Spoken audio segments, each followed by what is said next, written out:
In the Anthropocene, where human activity has become the primary driver of change on the planet, questions of environmental ethics and responsibility are of paramount importance. We face unprecedented challenges, from climate change and biodiversity loss to ocean pollution and resource depletion. These challenges require not just technological solutions, but a profound rethinking of our relationship with nature and a collective and individual responsibility to the planet and future generations.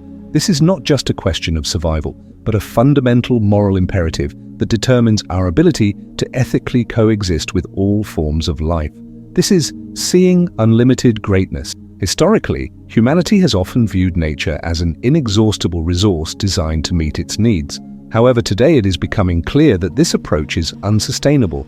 We are part of a complex and interconnected ecosystem, not its masters. Every choice we make, from the food we eat to the energy we use, has environmental consequences that reverberate across the planet and will affect the lives of millions of people, animals, and plants in the future. Environmental ethics offers us a framework for thinking about how we should act to minimize harm and promote the flourishing of all life on Earth. Fundamentals of environmental ethics. Environmental ethics goes beyond traditional anthropocentric views that place humans at the center of everything. It offers different approaches to understanding our responsibilities. Anthropocentrism with extended responsibility. This approach argues that we should protect nature because it benefits humans. Conserving resources ensures our own survival. Clean air and water are important for our health, and the beauty of nature improves our well-being. Although this is a pragmatic approach, it still focuses on human benefits, but with a broader understanding of long-term consequences. Biocentrism. This view argues that all living things have intrinsic value, regardless of their usefulness to humans. It calls for respect for life as a whole, recognizing the right of every organism to exist. This means that we should strive to minimize harm not only to humans, but also to animals, plants, and microorganisms. Ecocentrism. This approach goes even further, arguing that it is not only individual organisms that have value, but also entire ecosystems, species, and even the planet as a whole. It emphasizes the interconnectedness of all elements of nature and calls for maintaining the integrity and stability of ecosystems. Here, the main emphasis is on the health and balance of the entire biosphere. Ethics of future generations. This principle emphasizes our duty to those who will live after us. We are responsible for passing on to them a planet capable of supporting life, with sufficient resources and intact ecosystems. This requires long-term planning and foregoing short-term gains in favor of sustainable development. Our responsibilities, individual and collective action. Transitioning from awareness to action requires both individual and collective efforts. Individual level, conscious consumption, choosing products produced with minimal environmental impact, reducing meat consumption, avoiding disposable goods, repairing instead of buying new. Energy efficiency, saving electricity and water at home, using public transport, cycling or walking instead of driving, participating in recycling and waste reduction, sorting waste, composting, minimizing waste generation, education and information, learning about environmental issues and sharing knowledge with friends and family, supporting sustainable companies and initiatives, voting with your wallet for companies that adhere to high environmental standards, collective level, government policy and legislation, implementing and enforcing laws aimed at protecting the environment, regulating emissions, supporting renewable energy sources, international cooperation, joint efforts of countries to address global environmental issues such as climate change, Paris Agreement, or biodiversity conservation, Convention on Biological Diversity. Corporate responsibility. Companies must integrate the principles of sustainable development into their business models, reduce the ecological footprint of production, and develop green technologies. Development of science and technology.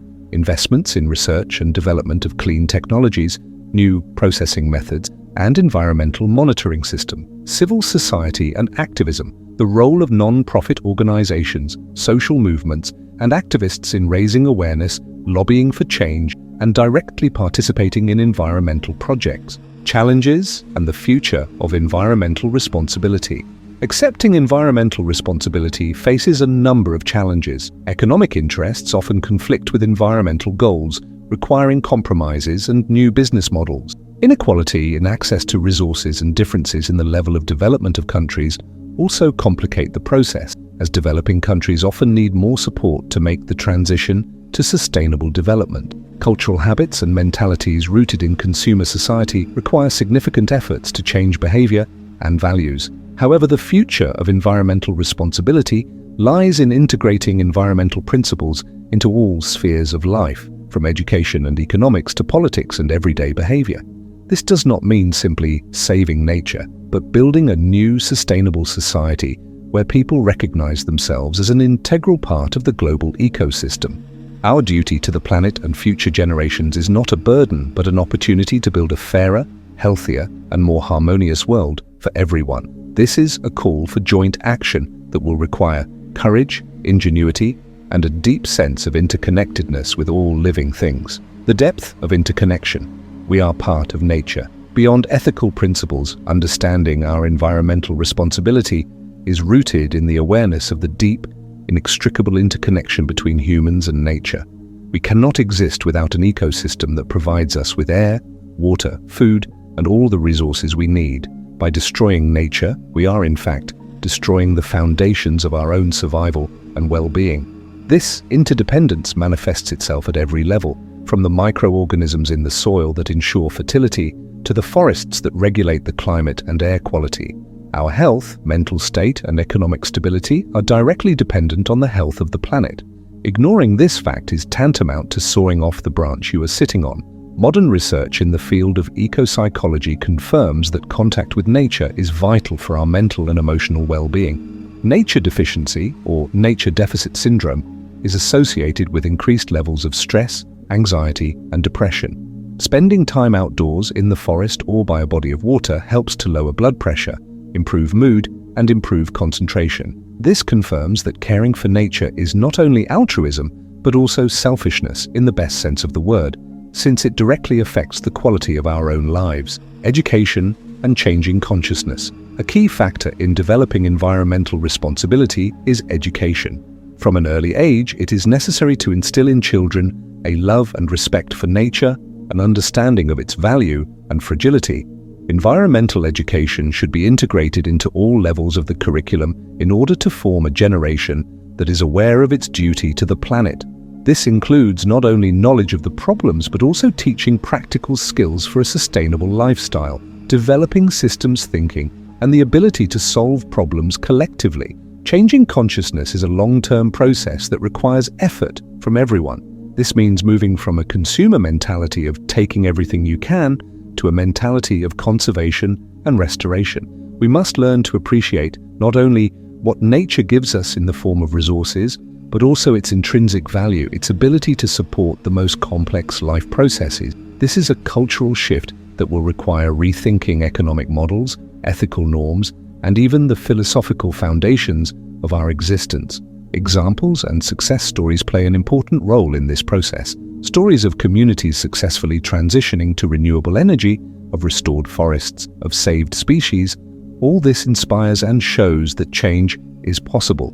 Media, art, and literature can also contribute to the formation of a new ecological worldview, making complex scientific concepts accessible and emotionally resonant. So, our environmental responsibility is not just an abstract concept, but a concrete, urgent duty that manifests itself in every action we take. It is a constant process of learning, adapting, and working together to create a future in which humanity and nature can thrive in harmony. Are we ready to take on this challenge?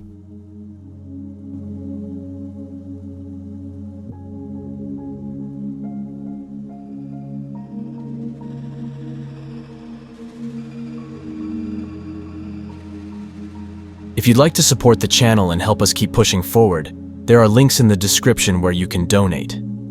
Every contribution helps us reach more people, do more good, and keep this mission alive.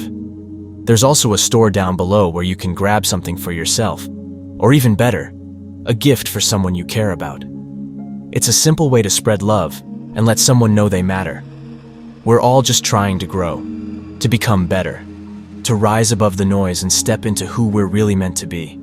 And I truly believe change is possible. the kind of change that creates a ripple effect and helps others see the beauty still left in this world. This channel is about real growth, real transformation, and I'm here to give you a front row seat to what that looks like. Raw, honest, and grounded in purpose. God is within all of us, and my goal is simple: to reflect that light as clearly and powerfully as I can for you and for the world around us.